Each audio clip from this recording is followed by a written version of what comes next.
নমস্কার, your internet school চ্যানেলে তোমাদের সকলকে স্বাগত। তো আজকে আমরা তোমাদের ক্লাস 9 এর বাংলার রায় ও মার্টিন কোশ্চেন ব্যাংক অনুসারে দ্বিতীয় পর্যায়ক্রমিক মূল্যায়নের মডেল সেট 8 এর প্রশ্নগুলোর সমাধান করব। তো দেরি না করে চলো ভিডিওটা শুরু করা যাক। প্রথমে বলেছে একে সঠিক উত্তরটি বেছে নিয়ে লেখো। একের একে বলেছে অজস্র চুলের চুমা ঝরে। সঠিক অপশন হচ্ছে অপশন খ, হিজলে কাঁঠালে জামে। পরে একের দিয়ে বলেছে ফুরোয় না সেই একগুঁয়েটা ড্যাশ, শূন্যস্থানে বসবে। সঠিক অপশন হচ্ছে অপশন গ, দুরন্ত পিপাসা। পরে একের তিনে বলেছে রাধারানী কি ফুলের মালা গেঁথেছিল। সঠিক অপশন হচ্ছে অপশন ঘ, বনফুলের। পরে একের চারে বলেছে সত্যজিৎ রায় রচিত করভাস প্রথম প্রকাশিত হয়েছিল। সঠিক অপশন হচ্ছে অপশন ক, আনন্দমেলা পূজা বার্ষিকীতে। পরে একের পাঁচে বলেছে কোন সাহিত্যের প্রাণ ও দেহ খাঁটি বাঙালি। সঠিক অপশন হচ্ছে অপশন খ, পদাবলী সাহিত্যে। পরে একের ছয়ে বলেছে হরতাল যে ধরনের শব্দ। সঠিক অপশন হচ্ছে অপশন খ, গুজরাটি। পরে একের সাথে বলেছে পঙ্কজ যে শব্দের উদাহরণ। সঠিক অপশন হচ্ছে অপশন গ, যোগরূঢ়। পরে একের আটে বলেছে রাধারানী রথ দেখতে গিয়েছিল। সঠিক অপশন হচ্ছে অপশন খ, মাহেশে। পরে দুইয়ে বলেছে কম বেশি 15টি শব্দে নিচের প্রশ্নগুলির উত্তর দাও। দুইয়ের একে বলেছে কবি বটের ফল ও মুথা ঘাস এর যে বর্ণনা দিয়েছেন তা কেমন। দেখো উত্তর। পরে দুইয়ের দুইয়ে বলেছে নিজের পরিচয় জিজ্ঞাসা করাতে রাধারানী কি বলেছিল। দেখো উত্তর। পরে দুইয়ের তিনে বলেছে পাসপোর্ট খুঁজে পাওয়ার ব্যাপারে কিভাবে সাহায্য করেছিল করভাস। দেখো উত্তর। এই প্রশ্নের উত্তরটার জন্য এই প্রশ্নের উত্তরটা লিখলে হবে। পরে দুইয়ের চারে বলেছে মরদ কি বাত হাতি কা দাঁত প্রবাদটি কোন প্রসঙ্গে ব্যবহৃত হয়েছে। উত্তর। এই প্রশ্নের উত্তরটার জন্য এই প্রশ্নের উত্তরটা লিখলে হবে।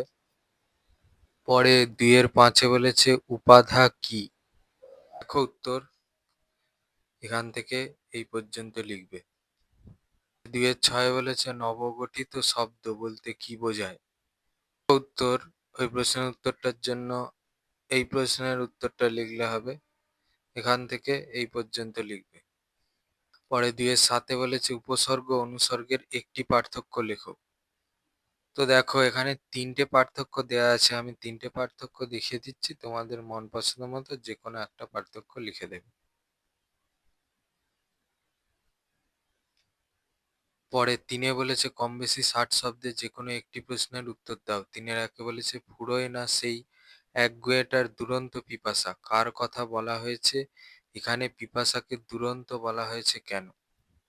এর প্রথম ভাগের প্রশ্নের উত্তরটার জন্য দেখো এই প্রশ্নের উত্তরটা লিখলে হবে। প্রশ্নের দ্বিতীয় ভাগের প্রশ্নের উত্তরটার জন্য দেখো এই প্রশ্নের উত্তরটা লিখলে হবে। পরে তিনের দিয়ে বলেছে আকাশে সাতটি তারা কবিতায় কবি প্রকৃতির যে রূপ ফুটিয়ে তুলেছেন তার বর্ণনা দাও। দেখো উত্তর। এই প্রশ্নের উত্তরটার জন্য এই প্রশ্নের উত্তরটা থেকে লিখলে হবে। এখান থেকে উত্তরটা চলছে এই পর্যন্ত লিখবে। চারে বলেছে কম বেশি 60 শব্দের যে কোনো একটি প্রশ্নের উত্তর দাও। চারের একেরটা বলেছে তাহাদিগের অবস্থা পূর্বে ভালো ছিল। কাদের কথা বলা হয়েছে, তাদের অবস্থা খারাপ হলো কেন। কাদের কথা বলা হয়েছে সেটা হচ্ছে রাধারানী ও তার মায়ের কথা বলা হয়েছে। দ্বিতীয় প্রশ্নের উত্তরটা দেখাচ্ছে। প্রশ্নের উত্তরটা দেখো তোমরা। এখান থেকে উত্তরটা চলছে এই পর্যন্ত লিখবে। পরে চারের দিয়ে বলেছে তাহারা দরিদ্র কিন্তু লোভী নয়। তাহারা বলতে কাদের কথা বলা হয়েছে, কথাটির অর্থ বুঝিয়ে দাও। তাহারা মানে হচ্ছে রাধারানী ও তার মা। আর দ্বিতীয় প্রশ্নের উত্তরটা দেখাচ্ছি। দ্বিতীয় প্রশ্নের উত্তরটা দেখো তোমরা। এই প্রশ্নের উত্তরটা থেকে পাবে। এখান থেকে এই পর্যন্ত লিখবে। পরে পাঁচে বলেছে কম বেশি 150 শব্দে যে কোনো একটি প্রশ্নের উত্তর দাও। পাঁচের একে কর্মে ঝাঁপ দেবার পূর্বে বিশেষভাবে চিন্তা করো। কে কোন কর্মে ঝাঁপ দিতে চান তার বিশেষভাবে চিন্তা করার দরকার কেন। উত্তর। এই প্রশ্নের উত্তরটার জন্য এই প্রশ্নের উত্তরটা লিখলে হবে। এখান থেকে উত্তরটা চলছে এই পর্যন্ত লিখবে। পরে পাঁচের দিয়ে বলেছে বাঙালির চরিত্রে বিদ্রোহ বিদ্যমান প্রসঙ্গ উল্লেখ করে উদ্ধৃতিটির তাৎপর্য লেখো। উত্তর। ওই প্রশ্নের উত্তরটার জন্য এই প্রশ্নের উত্তরটা লিখলে হবে। এখান থেকে এই পর্যন্ত লিখবে।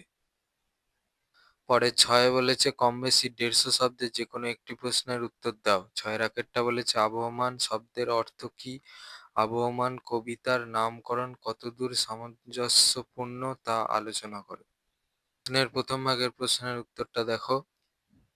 দ্বিতীয় ভাগের প্রশ্নের উত্তরটা তোমরা এই নামকরণ পোর্শনটা থেকে পেয়ে যাবে। উত্তরটা নামকরণ অনুসারে তোমাদের লিখতে হবে। এখান থেকে এই পর্যন্ত লিখবে।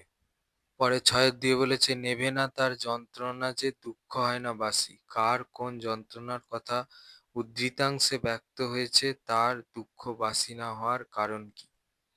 উত্তর, ওই প্রশ্নের উত্তরটার জন্য এই প্রশ্নের উত্তরটা লিখলে হবে। এখান থেকে এই পর্যন্ত লিখবে, দেখে নাও ভালো করে। পরে ৭ বলেছে, কম বেশি ১৫০ শব্দে যে কোনো একটি প্রশ্নের উত্তর দাও। ৭ বলেছে, শয়তান পাখি কিন্তু কি অসামান্য তার বুদ্ধি। বক্তা কে, কোন পাখিটিকে সে কেন শয়তান বলেছে, পাখিটির বুদ্ধিমত্তার যে পরিচয় করভাস গল্পে পাওয়া যায় তা বিবৃত করো। প্রশ্নের প্রথম দুটো প্রশ্নের উত্তর তোমরা এই প্রশ্নের উত্তরটা থেকে পাবে। কে কাকে শয়তান বলেছে, কে সেটা হচ্ছে জাদুকর আরগাস, কাকে সেটা হচ্ছে করভাসকে। বক্তা কে, তার উত্তরটা হচ্ছে আরগাস। পাখিটিকে সে শয়তান বলেছে সেটা হচ্ছে করভাসকে। আর কেন বলেছে তার উত্তরটা তোমরা এই প্রশ্নের উত্তরটা থেকে পেয়ে যাবে। এখান থেকে এই পর্যন্ত লিখবে। প্রশ্নের লাস্ট প্রশ্নের উত্তরটা তোমরা এই প্রশ্নের উত্তরটা থেকে পাবে। এখান থেকে উত্তরটা চলছে, এই পর্যন্ত লিখবে। পরে ৭ দিয়ে বলেছে, করভাস গল্পটি অবলম্বনে জাদুকর আরগাস চরিত্রের বর্ণনা দাও। উত্তর, এখান থেকে উত্তরটা চলছে, এই পর্যন্ত লিখবে। পরে ৮ বলেছে, নিচের যে কোনো একটি প্রশ্নের উত্তর দাও। ৮ বলেছে, ভাবার্থ লেখো।